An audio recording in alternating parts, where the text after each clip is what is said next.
आज का जो प्रसंग है ये रश्मिरथी के तृतीय सर्ग से लिया गया है। जैसा कि आप लोग जानते हैं अधिकांश लोग कि रश्मिरथी राष्ट्रकवि दिनकर जी की रचना है और इसमें उन्होंने कर्ण के जीवन वृत्तांत को चित्रित किया है और इतना सजीव चित्रण है कि कई बार आपके रोंगटे खड़े हो जाते हैं।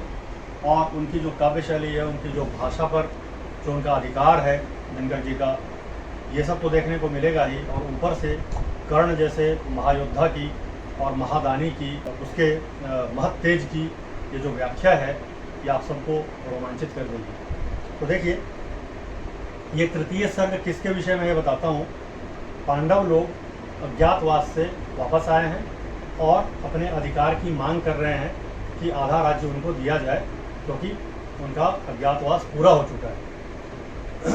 तो इसी के विषय में देखिए किस तरह से दिनकर जी ने तृतीय सर्ग को कहा है। और फिर पांडवों की ओर से भगवान आते हैं उनका संदेश लेकर, और फिर वहाँ पर उनको दुर्योधन बांधने की चेष्टा करता है और भगवान वहाँ पर विराट स्वरूप दिखाते हैं अपना। देखिए, पूरे महाभारत में भगवान ने 2 बार विराट स्वरूप दिखाया है। एक बार दुर्योधन की सभा में, जब उसको बांधने के लिए उनको बांधने के लिए दुर्योधन उद्यत होता है, और दूसरी बार महाभारत के उस रणभूमि में जब अर्जुन विचलित खड़ा है, ये देखकर विक्षुब्ध खड़ा है तो मुझे अपने ही लोगों पर बाण चलाना पड़ेगा और अपने ही लोगों की हत्या करनी पड़ेगी। तो एक विराट स्वरूप आज आपके सामने मैं उद्धृत कर रहा हूँ, और दूसरा विराट स्वरूप भगवत गीता में उद्धृत है। अगर आप कभी कहेंगे तो मैं उसके बारे में भी आप लोगों से चर्चा करूँगा और वो भी सुनाऊँगा।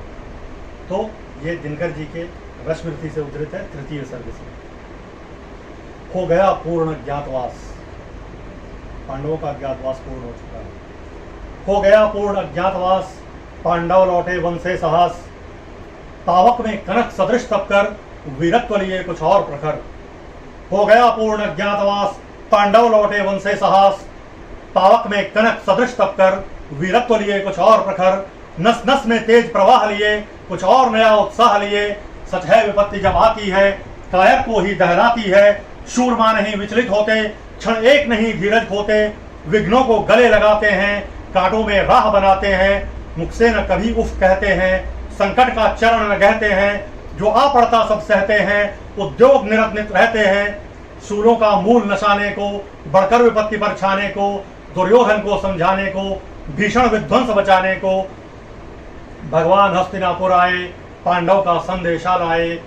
दो न्याय अगर तो आधा दो, पर इसमें भी यदि बाधा हो तो दे दो केवल 5 ग्राम। रखो अपनी धरती तमाम, हम वही खुशी से खाएंगे, परिजन पर असी न उठाएंगे। दुर्योधन वह भी दे न सका, आशीष समाज की ले न सका। उल्टे हरि को बांधने चला, जो था असाध्य साधने चला।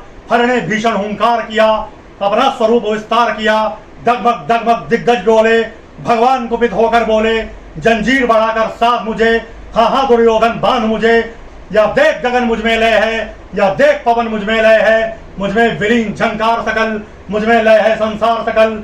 संसार झूलता है मुझ में, अमृत फूलता है मुझ में।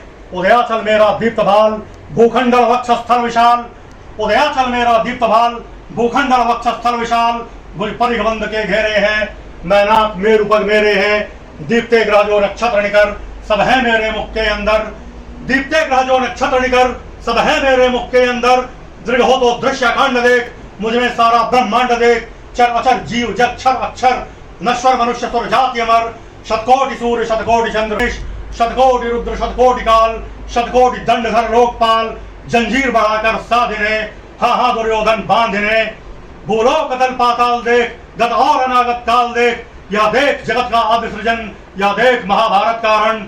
मृतकों से पटी हुई भू है, पहचान कहाँ इसमें तू है। अंबर में कुंतल जाल देख, पल के नीचे पाताल देख। मुट्ठी में 3 काल देख, मेरा स्वरूप विकराल देख। सब जन्म मुझी से पाते हैं, फिर लौट मुझी में आते हैं। जिह्वा की करती ज्वार सघन, सांसों में पाता जन्म पवन। पड़ जाती मेरी दृष्टि जिधर, हंसने लगती है सृष्टि उधर। मैं जभी मूंदता हूँ लोचन, छा जाता चारों ओर मरण। बांधने मुझे तो आया है, जंजीर बड़ी क्या लाया है। यदि मुझे बांधना चाहे मन, पहले तो बांध अनंत गगन। सोने को साध न सकता है, वह मुझे बांध कर सकता है। एक वचन नहीं तूने माना, मैत्री का मूल्य न पहचाना, हितवचन नहीं तूने माना, मैत्री का मूल्य न पहचाना, तो ले मैं भी अब जाता हूँ, अंतिम संकल्प सुनाता हूँ।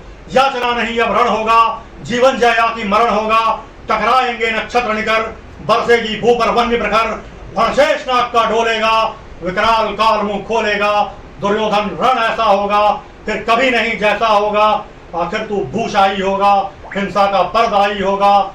थी सभा सन्न सब लोग डरे, चुप थे या थे बेहोश खड़े, केवल दो नर न घाते थे, धृतराष्ट्र विदुर सुख पाते थे, कर जोड़ खड़े प्रमुदित निर्भय, दोनों पुकारते थे जय जय। भगवान सभा को छोड़ चले, करके रणगर्जन घोर चले, सामने कर्ण सकुचाया सा, आमिरा चकित भरमाया सा, हरि बड़े प्रेम से कर धर कर ले चले उसे अपने रथ पर, हरि बड़े प्रेम से कर धर कर ले चले उसे अपने रथ पर।